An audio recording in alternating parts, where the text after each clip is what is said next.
ठीक आहे, तुमच्या लाईफची नवीन सुरुवात आहे आणि खूप छान पद्धतीने तुम्ही सगळे विद्यार्थी इथे दिसतात. जसं प्रदीप कदम सर आता बोलले की तारे जमीन पर जे म्हणतात ना, ते खरंच तिथं आज दिसतंय.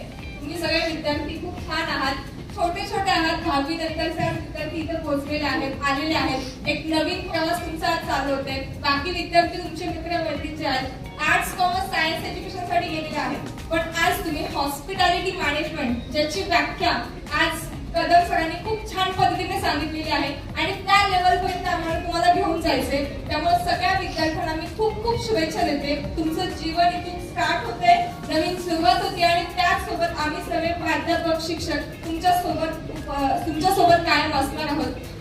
फर्स्ट म्हणजे सरांनी जे सांगितलं की तुमच्या पालकांचं एक स्वप्न असतं, ते स्वप्न घेऊन स्वप्न पूर्ण करण्यासाठी आज तुम्ही इथपर्यंत आलात. येस ना? प्रत्येक आई वडिलांनी तुमच्यासाठी स्वप्न पाहिलेले आणि त्या स्वप्नांखातीर तुमच्या स्वप्नांखातीर आज तुम्ही इथपर्यंत आलात. तर त्याचं कालचं एक जस्ट एक्झाम्पल तुम्हाला सांगते. काल एक विद्यार्थी आणि त्यांचे पालक म्हणजे विद्यार्थी आणि त्याचे वडील हे दोघे कॉलेजमध्ये आले होते. त्या पालकांची खूप इच्छा होती की विद्यार्थ्यांनी हे शिक्षण घेतलं पाहिजे, पण त्यांची फायनान्शियल कंडिशन वीक होती. मीन्स पालक असे सर्वसाधारण मजुरी करतात आणि त्या पालकांची त्यांची इच्छा होती की त्यांच्या मुलाने इथे ऍडमिशन घ्यावं आणि तो एक चांगल्या ठिकाणी सेट झालं पाहिजे. पण तो विद्यार्थी, त्याला मी बोलले, स्वतः माझ्याशी त्यांचं बोलणं झालं होतं. पालकांच्या अक्षरशः नंतर डोळ्यात पाणी आलेलं. त्या विद्यार्थ्याला त्याच्या परिस्थितीची जाणीव नव्हती. म्हणजे खरं एक्झाम्पल सांगायचं म्हणलं ना, काही काही विद्यार्थी असं बघा की पालक काय करतात किंवा काय चालू आहे, आपली परिस्थिती काय त्याची जाणीव नसते. त्यामुळे असंच मित्रांचं संगीत घ्यायचं, कुठेतरी ऍडमिशन घ्यायचं, शिकायचं नाही शिकायचं, पालकांना सांभाळायचं, काहीच डोक्यात नसतं, फक्त टाइमपास. तर त्या विद्यार्थ्याचं एक कसं एक्झाम्पल काढून पाहिलं आणि आज तुम्ही विद्यार्थी आहात. तुमचं काहीतरी स्वप्न घेऊन तुम्ही इथपर्यंत आलात. ते पालक म्हणत होते की बाळा तू हे शिक्षण घे, मी कष्ट करतो आणि तुझं शिक्षण कंप्लीट करतो, तू चांगल्या ठिकाणी जॉब कर. पण तो विद्यार्थी अक्षरशः तयार झाला नाही. शेवटी पालकांच्या डोळ्यात पाणी आलं की आज हा विद्यार्थ्यासाठी आम्ही एवढं कष्ट घेतोय, पण ते विद्यार्थीच नाही म्हणतात, टाइमपास करतात. तर असं काही घडू नये अशीच माझी पण इच्छा आहे. त्यामुळे तुम्हाला जाता जाता फक्त एकच सांगते, जसं मी माझ्या डिग्री स्टुडंटला सांगितलं होतं, LAT हे वर्ड तुमच्या लाईफ मध्ये लक्षात ठेवा. काय सांगितलं? LAT, LED नाही ना, LAT. त्याचा फुल फॉर्म मीन्स L मीन्स काय? बोला, माहितीये तुम्हाला? L means love, A means advocate and T means doctor.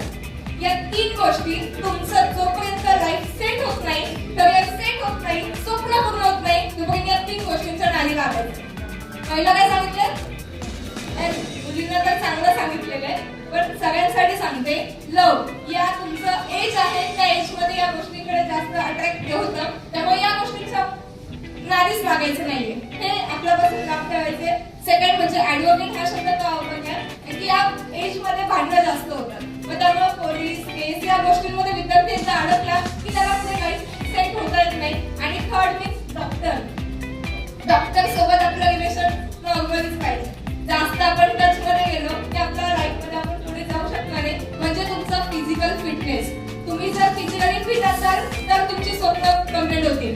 Otherwise कोणता प्रॉब्लेम किंवा आजार एखादा असेल तर आपण आपला फिजिकल फिटनेस ओके नसेल तर आपण लाईफ मध्ये पुढे जाऊ शकत नाही. त्यामुळे या गोष्टीची सगळ्यांनी काळजी घ्यायची आहे. तुमच्या सोबत आम्ही कंटिन्यू आहोत. हॉस्टेलमध्ये काय छोटे मोठे प्रॉब्लेम होतात, कॉलेजमध्ये काय होतील, टेन्शन विसरून जायचंय, एन्जॉय आणि हॅपीली तुमचं लाईफ तुम्हाला सक्सेसफुल लेवलला न्यायचंय. आणि त्यासाठी माझ्याकडून, माझ्या संस्थेकडून, सगळ्यांकडून तुम्हाला खूप खूप शुभेच्छा आहे. लाईफ मध्ये खूप उच्च लेवलपर्यंत जा. जसं आज तुमच्यासमोर लाईव्ह एक्झाम्पल आहे सृष्टी यादव, जी तुमच्यासाठी एक छोटी होती, आता ती सुद्धा म्हणजे छोटे छोटे विद्यार्थी 10वी कंप्लीट झाले. ती पण अशीच तुमच्यासाठी आली होती, लहान होती, एवढं नॉलेज नव्हतं, पण आज ती जवळजवळ आता तिने जस्ट सांगितलं 25 कंट्री फिरून आली. किती? 25. ज्या 25 देशामध्ये ती जाऊन आली तिथे आम्ही पण कधी गेलो नाही. त्यामुळं जो तिचा एक्सपिरियन्स आहे, एवढा लहान वयात तिने ते करून दाखवलंय आणि तिच्या आई वडिलांनी तिला सपोर्ट केलाय. त्यामुळे ती खूप नशीबवान आहे. ती आणि तिच्या आई वडील तिच्यापेक्षा खूप नशीबवान आहे की त्यांच्या मुलीने आज ते करून दाखवलंय. त्याच्यामुळे तुम्हाला सुद्धा संधी आहे. संधी एकदाच मिळते लाईफ मध्ये, संधी सोडू नका. त्या संधीचा फायदा घ्या आणि त्या उच्च लेवलपर्यंत पोहोचा. तुमच्या आई वडिलांची स्वप्न पूर्ण करा आणि तुमच्या सगळ्यांची स्वप्न पूर्ण व्हावीत यासाठी आम्ही नेहमी सदैव